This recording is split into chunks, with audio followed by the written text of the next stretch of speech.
नमस्कार, आप देख रहे हैं सिटी सेंटर शो। मुंबई से मैं हूं पूजा भारद्वाज और इस वक्त मैं मुंबई के बांद्रा इलाके में हूं, काटर रोड पर। और मेरे पीछे आप देखें, कतार में आपको कई रेस्टोरेंट्स और दुकानें, होटल दिख जाएंगी। और इनके लिए एक राहत भरी खबर यह है कि रात के 12 बजे तक इन्हें खुला रखा जा सकता है। ये जो बड़ा ऐलान है और जो ये राहत भरा ऐलान है मुंबईकरों के लिए और इन रेस्टोरेंट्स के लिए, वो आज सामने आया है मुख्यमंत्री उद्धव ठाकरे और कोविड टास्क फोर्स के सदस्यों की मुलाकात के बाद। तो इसी जानकारी के साथ हम शो की शुरुआत कर रहे हैं और सबसे पहले सिटी सेंटर शो में बात करते हैं प्रियंका गांधी के बड़े ऐलान की, जिन्होंने कहा है कि उत्तर प्रदेश में होने वाले विधानसभा चुनाव में 40% जो टिकट है वो महिलाओं को दी जाएंगी। उन्होंने आह्वान किया है महिलाओं से कि जो महिलाएं राजनीति में आना चाहती हैं वो कांग्रेस से संपर्क करें। तो किस तरह से उनके इस ऐलान के बाद राजनीति का चेहरा बदला सा नजर आ रहा है, कमाल खान अपनी इस रिपोर्ट में बता रहे हैं।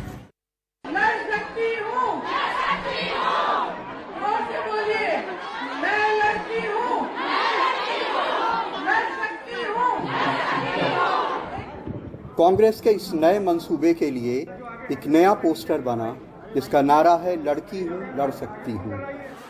हमने तय किया है कि आने वाले विधानसभा चुनाव में उत्तर प्रदेश में कांग्रेस पार्टी 40% टिकट महिलाओं को देगी। प्रियंका सियासत में सड़कों पे लड़ते हुए नजर आती हैं। कभी मिर्जापुर की किसी चौराहे पे धरने पे बैठी, कभी पुलिस के रुकावट बनने पे स्कूटी पे बैठकर अपने मंजिल पे पहुंचते, तो कभी लखीमपुर के किसानों से मिलने को पुलिस से भिड़ती हुई। वो एक लड़ती हुई लड़की का नैरेटिव गढ़ रही हैं। ये निर्णय मैंने उस महिला के लिए लिया है जिसने गंगा यात्रा के दौरान मेरी नाव को वापस तट पर बुला के कहा कि मेरे गांव में पाठशाला नहीं है, मैं अपने बच्चों को पढ़ाना चाहती हूँ। ये निर्णय उस लड़की, प्रयागराज की एक लड़की पारो के लिए लिया गया है जिसने मेरा हाथ पकड़ के मुझे कहा कि दीदी बड़ी होकर मैं नेता बनना चाहती हूँ। ये निर्णय उन्नाव की उस लड़की के लिए है जिसको जलाया गया, मारा गया। उन्हें हाथरस की उस माँ के लिए है जिसने मुझे गले लगाकर कहा कि उसको न्याय चाहिए, उसको न्याय नहीं मिल रहा है। लेकिन सिर्फ धर्म और जाति में बटे हुए एक समाज में ये कदम क्रांतिकारी तो है लेकिन बहुत खतरनाक भी, खास करके तब जब पार्टी यूपी में 32 सालों से सत्ता से बाहर है और संगठन कमजोर है। महिलाओं को 33% आरक्षण बड़ा मुद्दा रहा है। मौजूदा हालत में इसके अपने फायदे नुकसान हैं, लेकिन ये तो तय है कि जो लकीर उन्होंने खींची है उससे बड़ी लकीर खींचना फिलहाल सियासी पार्टियों के लिए एक मुश्किल काम होगा। लखनऊ में कैमरामैन राजेश गुप्ता के साथ कमाल खान, एनडीटीवी इंडिया। और शाहरुख खान के बेटे आर्यन खान का ड्रग्स मामला अब सुप्रीम कोर्ट पहुंच चुका है। शिवसेना के एक नेता ने अर्जी दाखिल करते हुए एनसीबी की नीयत पर सवाल उठाए और कहा है कि सुप्रीम कोर्ट के जज से इसकी जांच करवाई जानी चाहिए। एक तरफ आर्यन की जमानत अर्जी पर फैसले का इंतजार है, दूसरी तरफ शिवसेना के नेता और राज्य मंत्री किशोर तिवारी सुप्रीम कोर्ट पहुंच गए हैं। महाराष्ट्र सरकार और बॉलीवुड को बदनाम करने के लिए जो एनसीपी बीजेपी के हाथ का हथकंडा बनकर जो कार्रवाई कर रही है उसके ऊपर ध्यानाकर्षण करने के लिए और सुप्रीम कोर्ट शाहरुख खान के बेटे आर्यन खान की फंडामेंटल राइट को रिस्टोर करे, इसलिए मैंने सुप्रीम कोर्ट में कल एक याचिका ईमेल द्वारा दायर की है।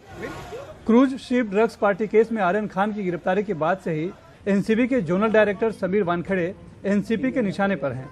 एनसीपी प्रवक्ता नवाब मलिक आए दिन एनसीबी के फर्जीवाड़े को उजागर करने का दावा कर रहे हैं। अब शिवसेना भी मैदान में आ गई है तो बीजेपी कैसे चुप बैठ सकती है? ड्रग माफिया का और महाराष्ट्र सरकार का क्या रिश्ता है? क्या उन्हें उनसी वसूली आती है और इसी के कारण वे प्रत्यक्ष अप्रत्यक्ष रूप से ड्रग माफिया का समर्थन कर रहे हैं? देश की सर्वोच्च न्यायपालिका का दरवाजे पर दस्तक लगाने के पहले शिवसेना और महाराष्ट्र सरकार को इन बातों का जवाब देना होगा। सुशांत सिंह राजपूत की संदिग्ध मौत मामले में ड्रग्स एंगल आने के बाद से एनसीबी अलग अलग मामलों में अब तक 300 से ज़्यादा लोगों को गिरफ्तार कर चुकी है। इस दौरान उस पर कोई भी फर्जीवाड़े का आरोप नहीं लगा, लेकिन आर्यन खान की गिरफ्तारी में दागदार पंच और बीजेपी के कार्यकर्ता का खुलासा होने के बाद से मामला राजनीतिक हो गया है। एनसीपी के बाद अब शिवसेना भी एनसीपी के जोनल डायरेक्टर समीर वानखड़े को घेरने में जुट गई है। दिल्ली से आशीष भार्गव और मुंबई से कैमरामैन राजेंद्र दयालकर के साथ सुनील सिंह, एनडीटीवी इंडिया के लिए।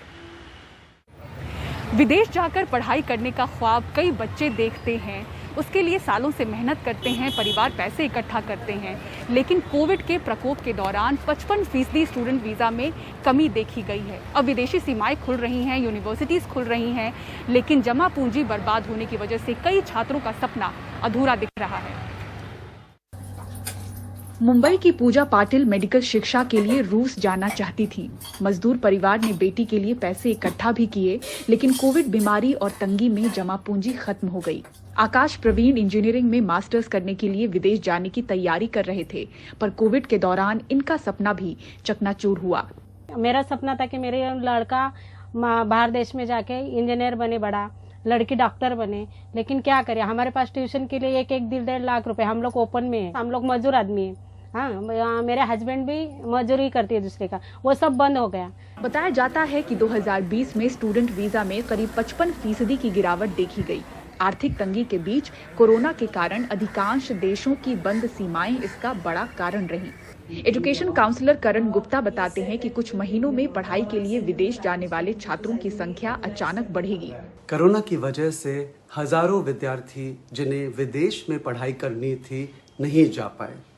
यूएस, यूके, कनाडा सभी देश की एम्बेसियों ने हाल ही वीज़ा नंबर्स रिलीज़ की हैं और ये देखकर साफ जाहिर है कि पिछले 1.5 साल में बहुत कम स्टूडेंट्स विदेश पढ़ने के लिए जा पाए।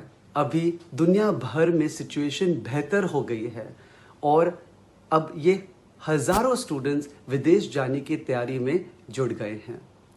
अगले 2 से 3 महीने में भारी संख्या में ये स्टूडेंट्स विदेश के लिए रवाना होंगे। महाराष्ट्र छात्रों को विदेश भेजने वाले सबसे बड़े राज्यों में शामिल रहा है। यहाँ 2019 में जहाँ करीब 64,000 स्टूडेंट वीजा इशू हुए, तो 2020 में ये करीब 29,000 पर आ गए, करीब 55% नीचे। विदेशी सीमाएं पहले की तरह सामान्य होने तो लगी हैं, पर आर्थिक चोट में सुधार शायद लंबा और तकलीफदेह इंतजार हो। मुंबई से पूजा भारद्वाज, एनडीटीवी इंडिया। और बारिश ने उत्तराखंड का हाल किस तरह से फिर से बेहाल कर दिया है, पूरी खबर आपको दिखाएंगे एक ब्रेक के बाद। देखते रहिए सिटी सेंटर शो।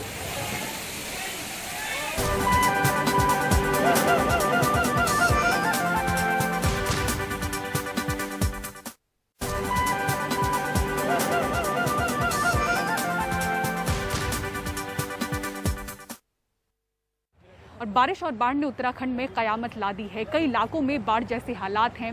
24 घंटे तक भारी बारिश के बाद की ये तस्वीरें उत्तराखंड में हुए जान माल के भारी नुकसान की कहानी बयां करती हैं। पुल टूट रहा है गोलापुर का। चंपावत जिले में बारिश और बाढ़ से एक अधबना पुल बह गया, कई इलाकों में सड़कें और रेल लाइन टूट गई। जिम कॉर्बेट नेशनल पार्क के पास एक हाथी के बाढ़ में फंसे होने की तस्वीर भी सामने आई। नैनीताल शहर झील का पानी बाहर आने की वजह से आसपास के इलाकों से कट गया है। मैं स्वयं सभी जगह दौरा कर रहा हूँ। स्वयं जहाँ जहाँ भी आपदा आई है वहाँ पर उसका स्वयं जगह आकलन करने के लिए, स्वयं लोगों से मिलने के लिए वहाँ पर मैं जा रहा हूँ। उसका ठीक प्रकार से लोगों की सहायता हो। और वायुसेना के 3 हेलीकॉप्टर भी यहाँ पर हम लोगों ने वहाँ से मांग करी थी, वो भी आ गए हैं, वो भी अपने काम में लग गए हैं। अभी जान माल की काफ़ी क्षति हुई है, रोड टूट गई हैं, पुल टूट गए हैं, जगह जगह पर भूस्खलन हुआ है, सड़क बह गई है। मौसम विभाग के मुताबिक उत्तराखंड के कुमाऊं क्षेत्र में अब तक की सबसे ज्यादा बारिश रिकॉर्ड की गई है।